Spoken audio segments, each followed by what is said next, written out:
Your reason that had one Yes. of the faults. I'm so tired from walking.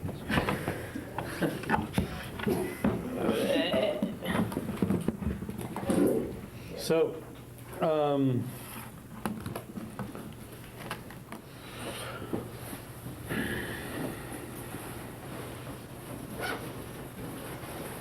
so what else do we have to do in terms of wrapping up the year, just technically speaking?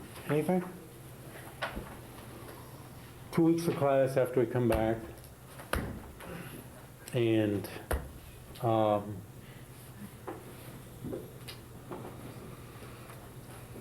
probably take us this long to discuss the 4 tantras.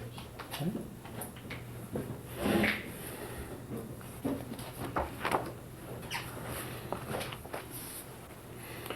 Okay, now, looked at from the viewpoint of this developed tradition,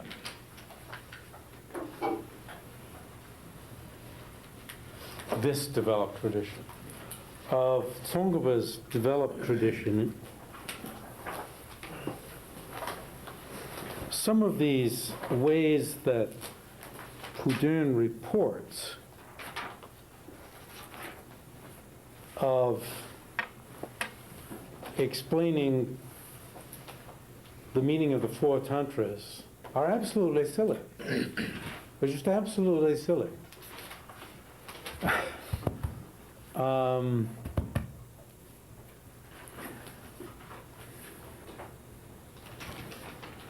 I mean, was he serious? Because, the whole thing about, we were talking in the lounge about the forecasts. Yeah. That seems, it can't, Yeah, that's right. it can't be serious, can Well, Well, he didn't make these up. This is a catalog. he didn't make them up, right? It's a catalog.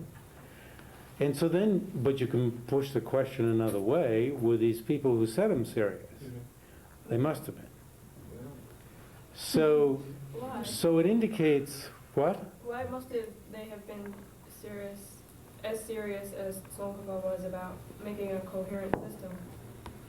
Oh, I don't know if about it's that. more sort of just an analogy or something like that. They weren't- Well, that's how I try to explain some of it away, how these came to be.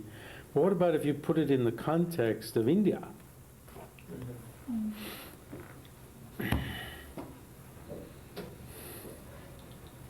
But it still seems silly.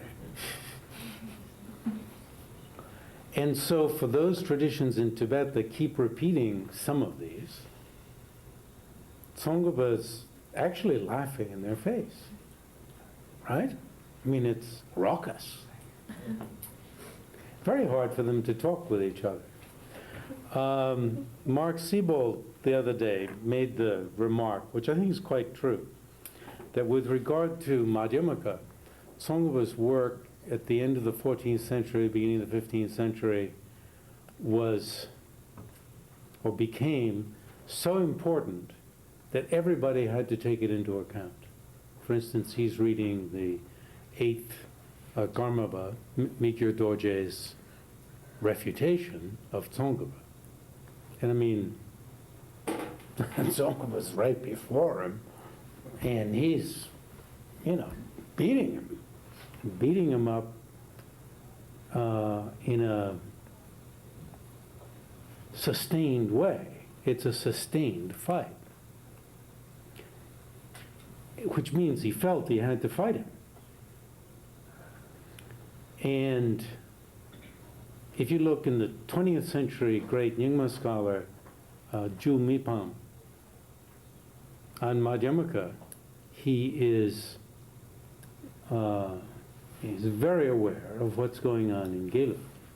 In other words, it's so captured the day in many respects that when people lay out a different mode, they do it explicitly in refutation of it. But when it comes to presenting the difference among the 4 tantras, no. I have not seen, there are a couple, There's apparently a Sakya one. That's one I haven't seen, that I'm going to look into. Response. But for instance, the great Gagyopa scholar Pema Karbo, as I indicate somewhere in here, merely repeats the old ones and says that Tsong-kha-pa is running into the great sin of denying tradition. I mean, he felt he had to mention him. But He just repeats the 9. not the 9, but some of those that are seemingly silly. But then these are not, you can't say, let's see.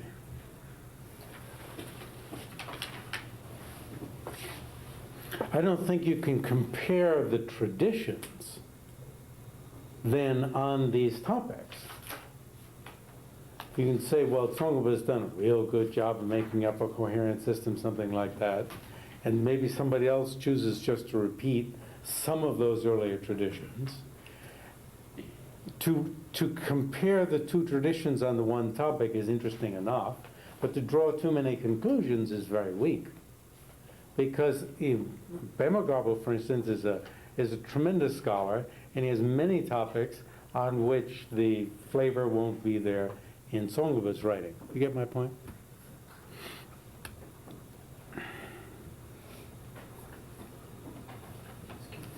So you've already understood part of what I think is so important in terms of attitude in reading this is, one, that these ways of dividing up the 4 tantras look so silly and absurd. 2, they represent historical fact. 3, that historical fact is messy. It's messy. It's not clean. It comes later that people make it clean. And is the earlier necessarily better than the later? Or is the later necessarily better than the earlier? And neither. If you're a Protestant Christian, the early is necessarily better than the later, right? I mean, that's the whole move is back to Jesus. And thus of religious studies departments, there's, a great preference for the earlier. Now, when you look in Tibet, there's not that much preference for the earlier. There's preference for your own sect and for some important leaders within your own sect, and maybe your own guru today is preferable even to Shakyamuni Buddha and so forth. And when you go into temples, the images of Shakyamuni may not be in as important places as founders of the sect, or which may not be in as important places as the founders of that particular college or branch, whatever. When it comes to music, is the earlier better than the later? No, it's when, it depends. Somebody starts banging a little on drums, and then, sometime later you get Beethoven. Things are more developed. They're slightly more interesting, a little bit more going on. And Might have missed a few centuries there. yeah, well, it's the same point though, isn't it? Things sometimes get more developed. So I don't want to indicate a preference of one over the other. Necessarily. But you don't want to say it's all relative either. No, I don't want to say it's all relative. With respect to certain topics, I will indicate a preference. Do you follow? But I don't want to say the later is always better or the earlier is always better. But so often in religious studies departments, because they're controlled by Protestant theologians, the earlier is always better. And we must want to be finding out what Shakyamuni Buddha thought. The thought of Shakyamuni Buddha. That hasn't even come up in this course, has it? Or in these, in the material that we've been reading. It's very interesting. And, when I meet in Buddhist-Christian dialogue with the really good Christian theologians, well, especially the Protestant ones, are wondering why we're not interested in the thought of Shakyamuni Buddha. Well, we got so many problems with figuring out what Tsong-kha-pa or Longchenpa and so forth said. Maybe later on, you'd actually wonder what Shakyamuni Buddha thought. Yes, might wonder.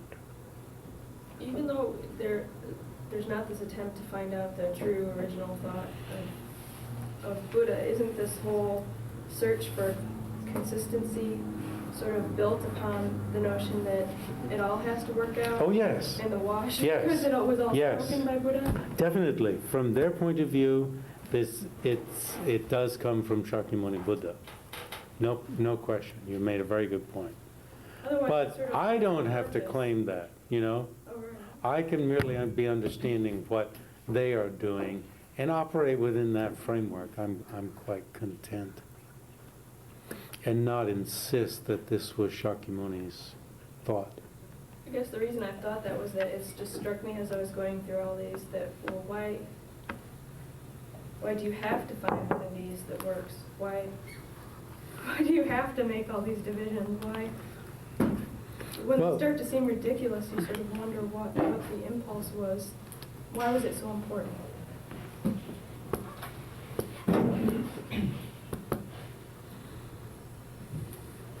If you didn't try to make sense out of it, it would be quite a mess. And perhaps too much of a mess to bear. Certainly in Tibet, that's true in East Asia. People are trying to develop hierarchies of views in order to assimilate the plethora of material that came into these countries. Otherwise, it's just so overwhelming. You've got to have some way to map it out. Otherwise, either in terms of practice, never mind of scholarship, it's just impossible to know what to do first, second, and third.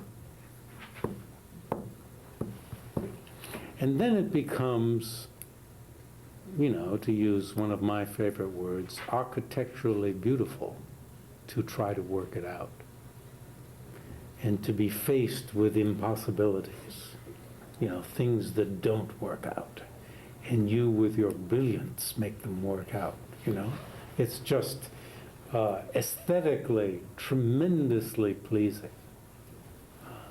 One, to be faced with these difficulties. You see, you're not rigidly seeking for something that absolutely fits together, but there's a tremendous amount of aesthetic delight in the debating courtyard. I don't know if your own debate gets to the point where when somebody comes in with some interesting subject or interesting use of a reason, your eyes pop open, or whether it's just a matter of deadening or whatever.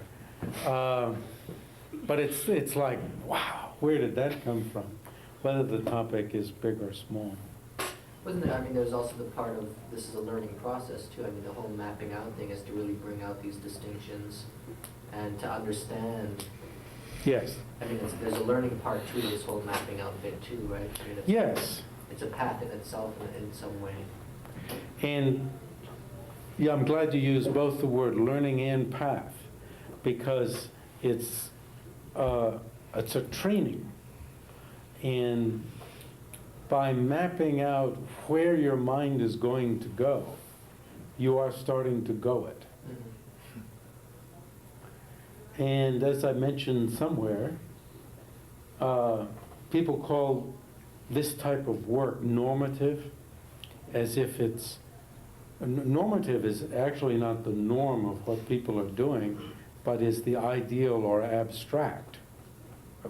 more suitable words, at least in my vocabulary, would be ideal or abstract. But it's not, because these almost fanciful developments of different vehicles and this level and that level induce these perceptions. You begin trying to see things as hearers do, as bodhisattvas do. And there's a pull to the bodhisattva type of motivation. Yes. Yeah, when I was reading this, I had the feeling like, you know when you get like qualms? Couldn't this be kind of like that, there's different 9 sets, being like qualms and trying to answer them in such a way? What do you mean qualms? Well, when in the text you bring a question of someone that either someone really brings it up or you think that it might be a way of presenting the material, but maybe no one really presented it that way. So it's a way of being able to refute it too. Did you say qualm or koan? Qualm, yeah. Qualm. My qualms, you're saying? Well, no, not yours, because this have all this sets come from somewhere, but maybe either Tsong-kha-pas or Bu-ston or whoever made them, even when Bu-ston got them from India, when they were exposing them, they were not really saying, this is what we propose, but it's just bringing them as being able to refute them too. Oh, yeah. It's not clear what Bu-ston thought about a number of these. About some of them, he indicates disagreement. Tsong-kha-pa is very clear. Bu-ston didn't actually develop these 9. They came from elsewhere. From India, right. All from Indian sources. Indian sources. But you can't say they're entirely wrong. I mean, can't you say that they have a truth for a certain situation at a certain time? That they point to some sort of truth? Well, that's what I was trying to fabricate here and there. You know, that Highest Yoga Tantras are sort of like being for people of the lower class, in that you're supposed to train in, since you're trying to manifest the fundamental innate mind of clear life, and you're trying to see everything as a manifestation of the fundamental innate mind of clear life equally, that there's a lot of emphasis on not having conceptions of cleanliness and dirtiness, which is a lot, and then I'm adding, which is a lot like being of the low caste, since you live in filth all the time. Sorry. That was for the camera. Well, that actually, that specific distinction might actually come from Hindu Tantra and the notion that, Tantra actually transcends castes in a sense, which, you read that it does, but in actuality it doesn't. We learn that in the ritual sphere it does.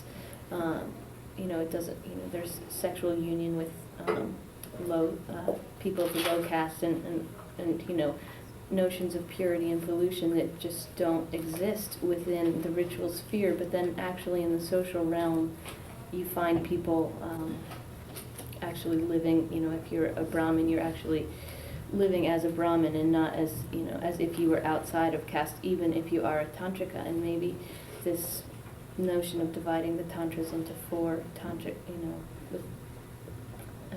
there might be a correlation there of just, relating them to caste because of that reason, if it's coming from... Because of what reason? Because of the reason of caste not... the notion of caste not being important in Tantra or not something that you are controlled by.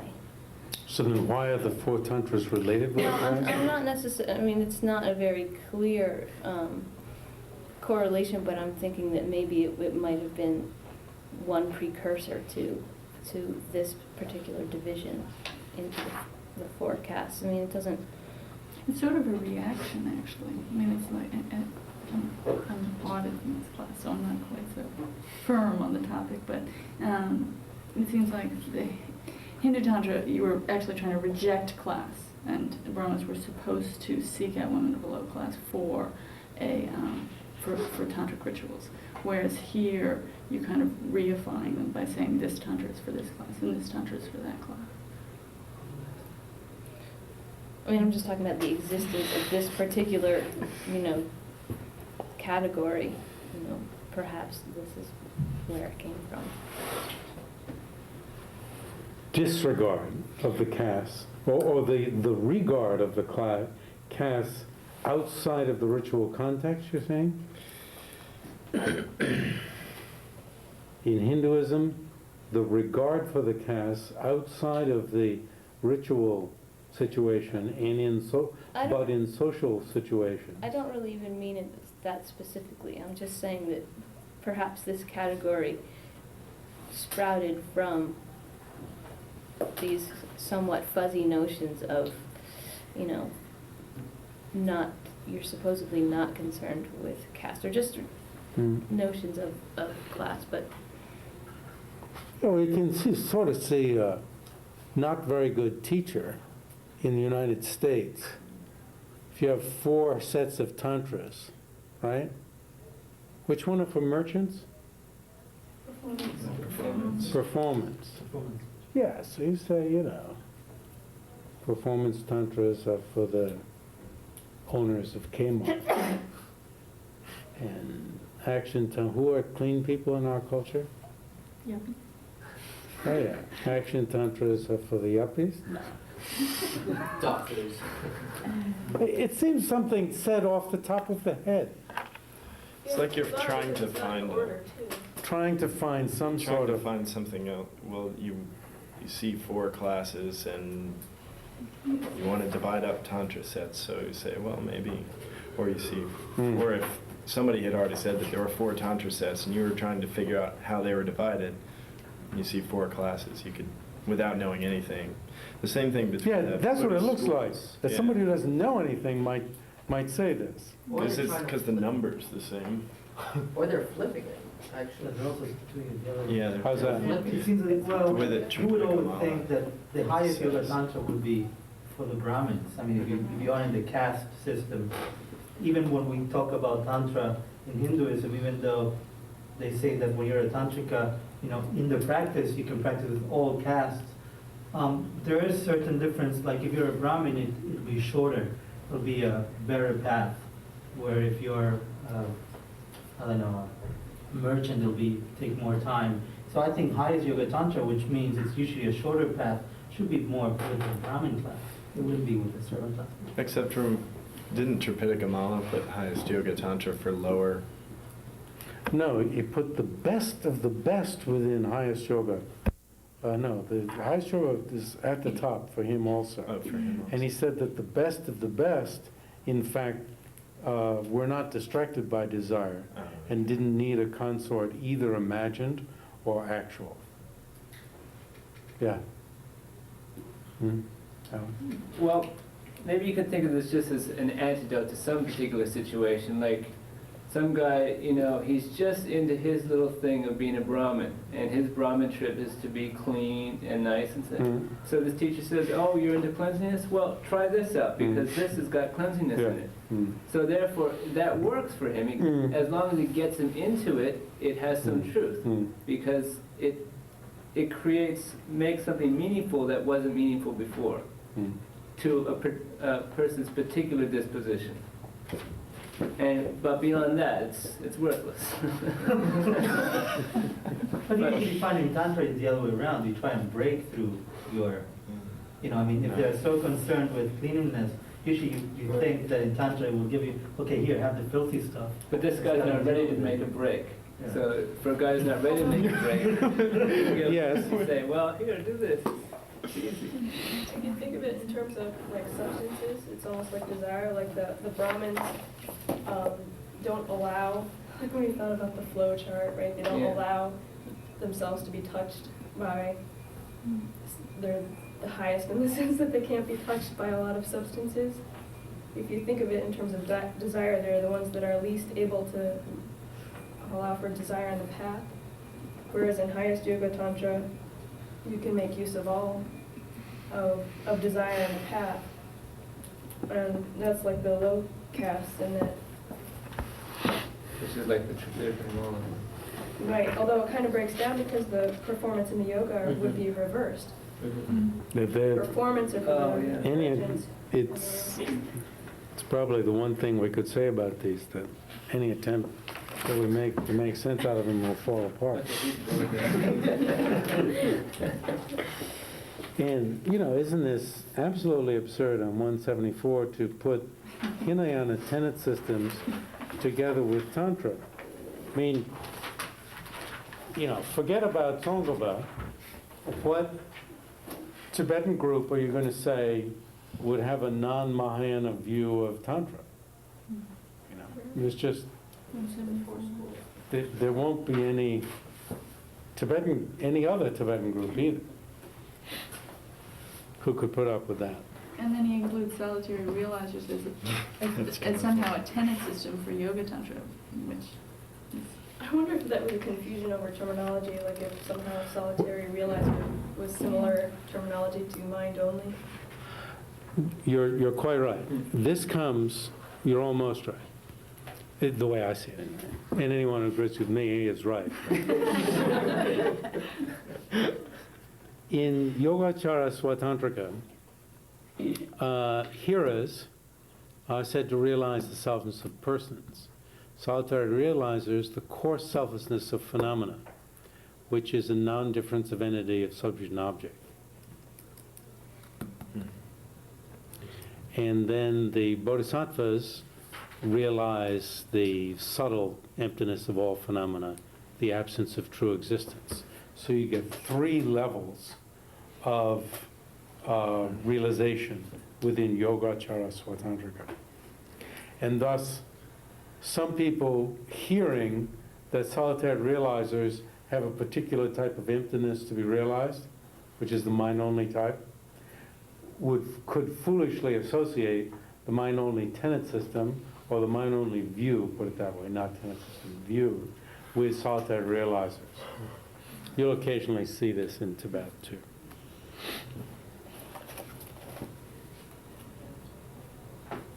So you see it says conventionally existent object and subject.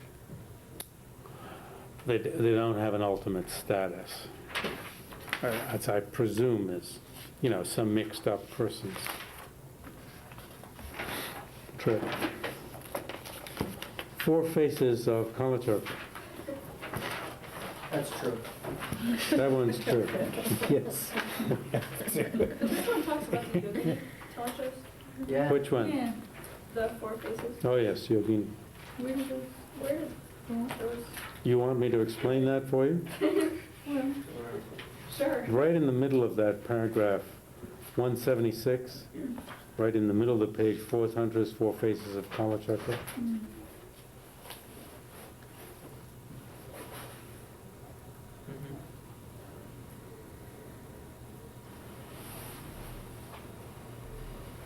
because it's almost like we have 5 tantras in 4 phases. We take 2 of the tantras for for the left phase, and then 3 for the additional 3 phases. The remaining 3 phases. Yogini.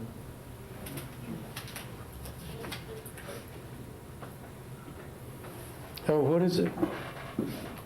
Is it 5? Action, performance, that's 2, 3, 4, 5, yes.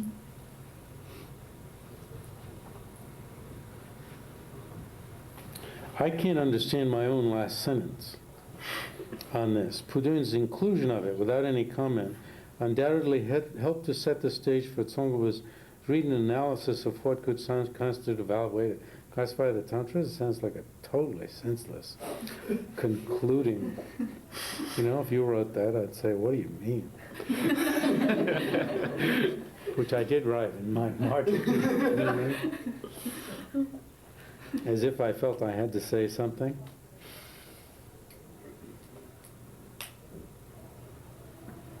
So I'd like to find out about that, what various scholars in Tibet have said about this. I don't know. You mean the yogini? No, the various faces of Kalachakra. I haven't taught the various tantras. 4 tantras and 4 periods of the day. So wait, what are the yoga what tantras? is, Oh, you're asking me to explain this division of tantras into 5 classes. I can't. I think Bu-ston, and I forget in what text, probably one of his general presentations of the Tantra sets, has a listing of the various ways of dividing up Tantra.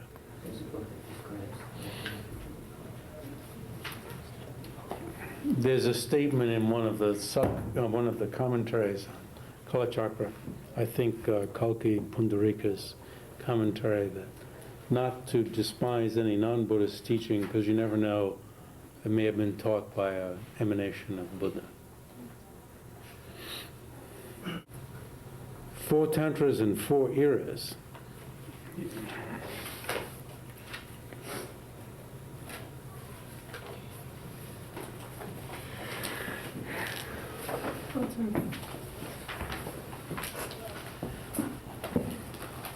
Is Highest Yoga Tantra for lower types of beings? No. See, the suggestion often is, if you can't achieve enlightenment over 3 countless aeons, and if the path really makes you fed up and tired and so forth, then you should practice Highest Yoga Tantra, because it has more methods and more techniques to enable you to overcome afflictive emotions. But that's like saying the weak-minded person should take the hardest class, because you'll have to work Yes, hard. the reason why it's the highest is that it can serve more people. As some of my Christian colleagues say, Buddhism cannot serve all beings. All you have to do is accept Jesus, and that's enough. And everyone can do that. Whereas in Buddhism, that's not true. But the Pure Land Buddhists respond, all you have to do is accept Amida, and everything will be okay. And so the same in Highest Yoga Tantra.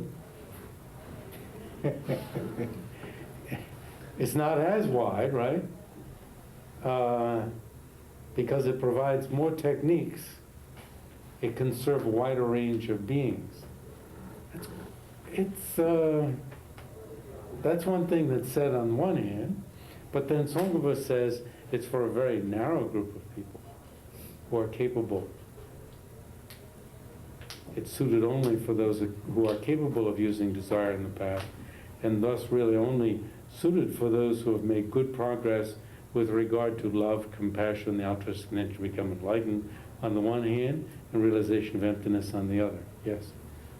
I was just going to say that because it has more teachings and more ways to get to the goal, doesn't it seem like it would be for people who can't deal with the other methods, and so they need more diversification of teachings? Yeah, well, it seems like that on the one hand, doesn't it?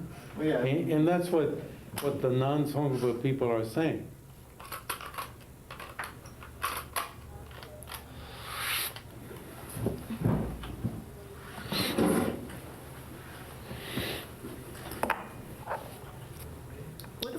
Yes. What do people mean when they say that, or the Christians mean when they say that Buddhism isn't possible, it's not possible to be practiced by everyone? I don't understand that. It's too complicated. There are too many things you have to do. Buddhism has too many things to do. Of course, when you talk with them about what it means to open your heart to Christ, then that gets quite complicated, as it does in Pure Land also. In Hawaii, I was staying in a Pure Land, in an apartment house run in a Pure Land. Well, I could go down to the beach anytime. And, it was really interesting to see them struggling with what it meant to accept Amida.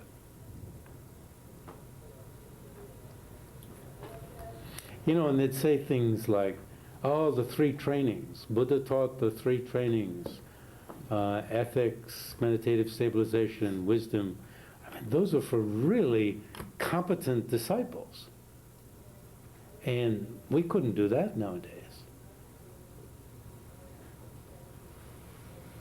Now, And I answered, Buddha's teaching extends everywhere, you know, in terms of like ethics. The lowest possible one is to take refuge in Buddha's teaching and the spiritual community. I said anyone can do that. So you don't need Pure Land teaching. making friends with the landlord. Yeah. Oh, they were like that. They were very tough. Really did a really good. They were very tough on each other, yes. What do you make of this saying that the Vajrayana is designed for the degenerate age? Or, Yes, so, right? right, is that... What is Tsong-kha-pa going to do with that? I'm asking you, the question you asked me. Yeah, right. Well, on the one hand, it might be the same thing as it's for, that it's just as ridiculous to say that as saying it's for beings of lower capability. But on the other hand, beings of the degenerate age are not necessarily of lower capability. Yeah, there will be some who are of higher capability. But because they're in this particular degenerate age, that their capabilities are of a different sort than of a... You see, I don't think he ever says it's for trainees in the degenerate age. Oh, no, I'm just thinking that's often been Yes, said. it's often said. Yeah. Yeah. And he seems to be countering that notion. And however, I think when people teach it as their own system, they mean, because it has these, as you were saying, the mark, right? Mhm. The wider variety of techniques, And therefore- it can help people who are in a messier state. But not the... And he's not agreeing. He's not agreeing.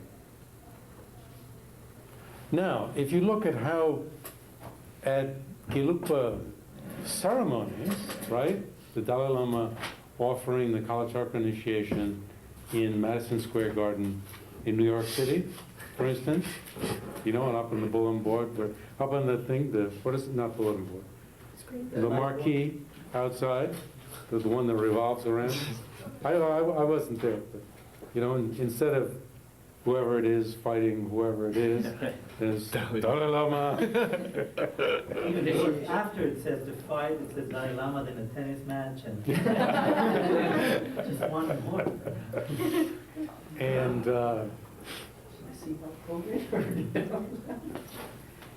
so then here you have this system that's been at least made into being very, very high, being used in a very broad, popular way.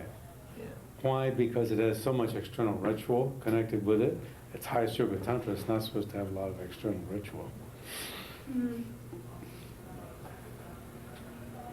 But then in that case, wouldn't the Lama mentioned that the actual initiation, actually only like from those, I don't know how many people, 5,000 people in the Madison Square Garden, only maybe 20 would actually get the initiation. No, he said He two. said what? Two. But then the rest will get the blessing. Two guys, yes. So there's So then something why conduct it? He said for the that- blessings, for the, that's what, I mean, there's something attractive about it. He said in some video that they're interviewing him, His Holiness, and he says that it's for the surrounding environment also, that it has an impact on it. Hmm. In this case, it was LA. Hmm.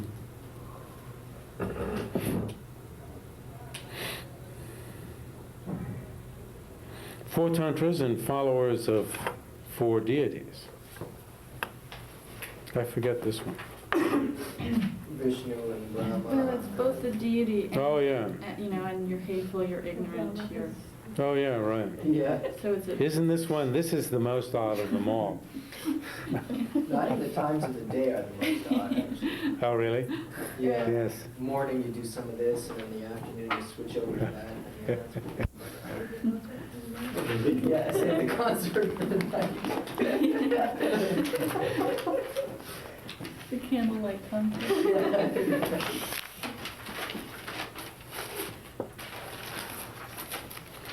When I was taught this by one Tibetan Lama, when he was reading Tsong-kha-pa, he actually laughed. Beginning of 178, I say, refutation is so devastating that it provokes laughter. Well, I mean, it did. And so you can see, if anybody did repeat this. Kind of makes you wonder if Bu-ston was looking at only Buddhist tantras or some kind of variety of literature. Well, I think that this, does it say who he attributes this to?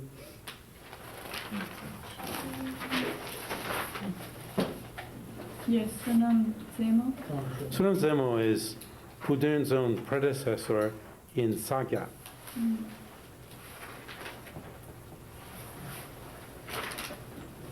But you say that Sunam He just Zemo reports reports it. it without endorsing. Yes. It comes from the fact that Hindu and Buddhist Tantra are not necessarily two different things in certain places in India, certain times and places in India.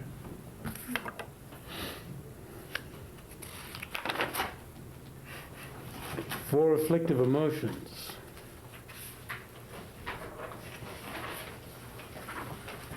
This is sort of the same problems as the four deities who are associated with afflictive emotions.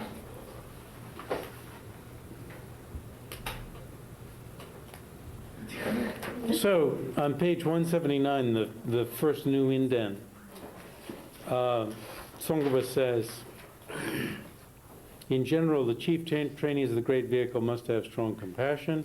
Particular chief trainees of highest yoga wish to attain Buddhahood extremely quickly in order to accomplish the welfare of others due to their being highly moved by great compassion. Therefore, it is nonsense to propound that they must have very great hatred. But you can see how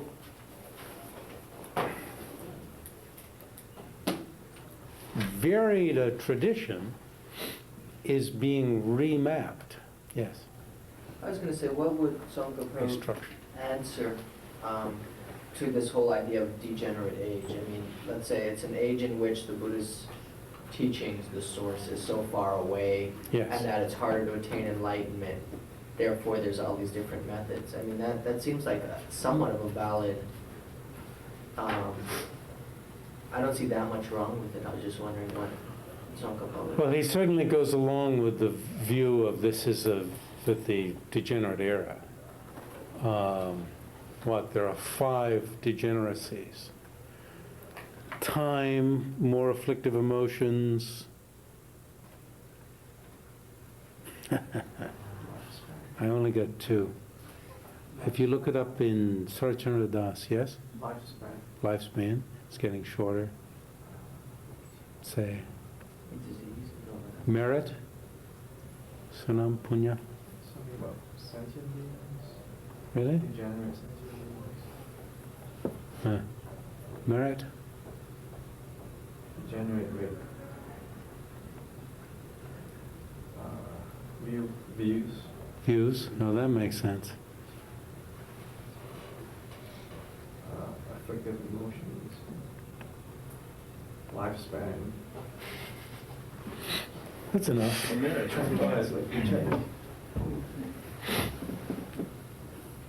So if it is an afflictive or a more afflictive generation or degenerate age, then you could argue that Highest Yoga Tantra was taught to help people in those ages.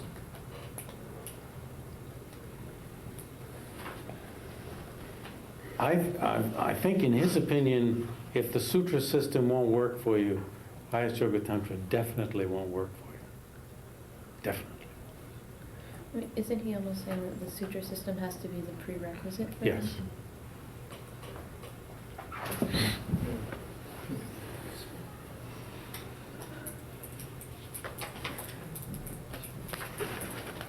Okay, and the seventh Dalai Lama has a similar sort of statement. 4 tantras and 4 levels of desire to be purified. That's one we've talked about. And we've understood the example of insects or worms. The wood stands for, wood symbolizes, we have wood, worm, and eating of wood. These are the 3 parts of the example. And in the exemplified, the wood stands for what? Desire. What? Desire. Desire. The worm stands for? What? Bliss produced by desire. And the eating of the wood stands for? Blissful consciousness, destruction of desire, By emptiness. realizing emptiness. So, right? A worm is born from wood. There aren't any eggs there. It's just when it gets a little heated up, the worm is produced. That's the old view. And then it eats the wood that gave rise to it. I think some people still believe that. Yes, isn't it I had unbelievable? a talk with Geshe Losang Satan once, and he said that you can wrap something up and that if you unwrap it later, there'll be a hair there. Hmm. And he said in the same way you could get a worm. Can you prove that it's wrong? It's often It hard. didn't work. It He didn't said, work? no. I said, how does consciousness get there? He said, no, consciousness can go. Oh, that's through anywhere. Mhm. That's easy. Ever tried to prove somebody the earth isn't flat?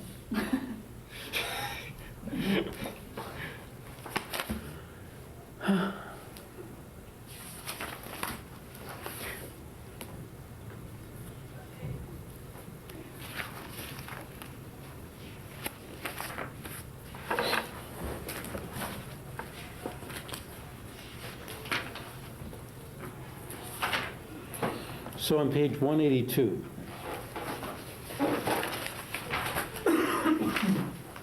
the first line after the first indented quote, the process is clearly explained. It's very important section. Clearly explained in Gelugpa commentary of literature on Highest Yoga Tantra, where consciousness is divided into the gross, the subtle, and the very subtle. According to the system of the Guhya Samaja Tantra, the very subtle level of consciousness is the mind of clear light. All right? The fundamental mind of clear light.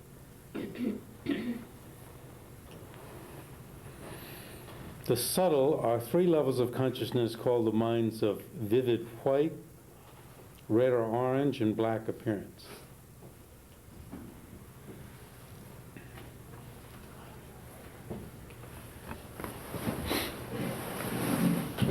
So we've done this before. Clear light. So the bottom is the most subtle. Black.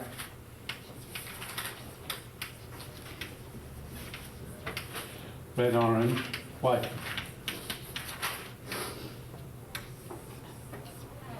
These are subtle.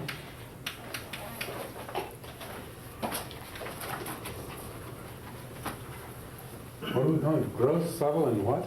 Very subtle. Neutral. And then gross are the sense consciousnesses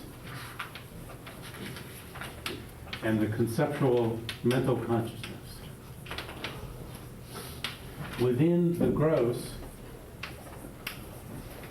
the sense consciousnesses are considered to be more gross than the mental consciousness. And the sense consciousnesses are by nature distracted. Where does the flickering lamp and the mirage come in? All of this? Is that within the growth? Good. In the process of the stopping of the conceptual mental consciousnesses, there are 4 phases of appearance: mirage, smoke, fireflies, and flame.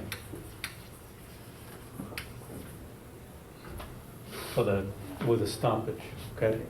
Now, in particular, in Gelug, but in Highest Yoga Tantra, we're seeking to stop the sense consciousnesses, to stop the conceptual mental consciousness, and to thereby allow for the manifestation of the subtler levels of mind, and then the fundamentally mind of clear light. A big difference between Gelug and Nyingma in Dzogchen is that in Dzogchen, they're not seeking to stop the conceptual mind, but within the functioning of the conceptual mind to like put emphasis to identify the mind of clear light within it. The mind of clear light that is present in all consciousnesses. Whereas Gelug tends to separate off the mind of clear light and is seeking to stop the other minds in order for it to become manifest.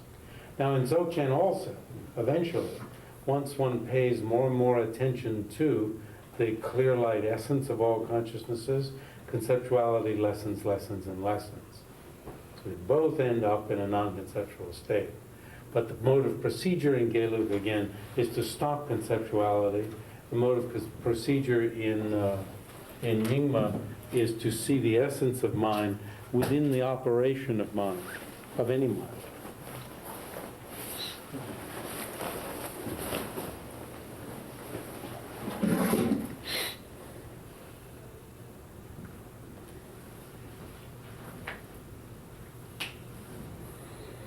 Now, one passes through these levels, 8 levels, in many times during the day. In going to sleep, you pass down through the 8 when going to sleep.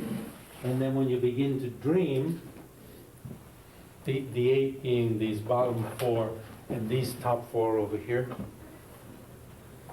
So you pass through these 4 when going to sleep. When starting a dream, you pass up, and then you have a regular conceptual consciousness in the dream. When a dream ends, pass down to the mind of clear light.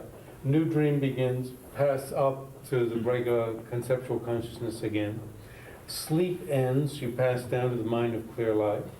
You wake up, you pass up to the regular conceptual consciousness. So you're in and out many times within the period of going to sleep, dreaming, and waking up. And then during the day, sneezing, fainting, orgasm, and dying, which one wouldn't do many times. Yes? How is the conceptual consciousness of the dream state different from the conceptual consciousness of being awake?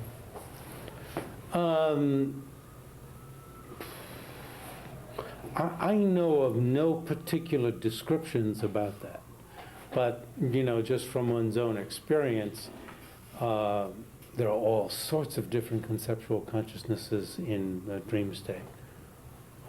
Some extraordinary and some extremely pedestrian. You're causing me to remember a dream. Oh yes.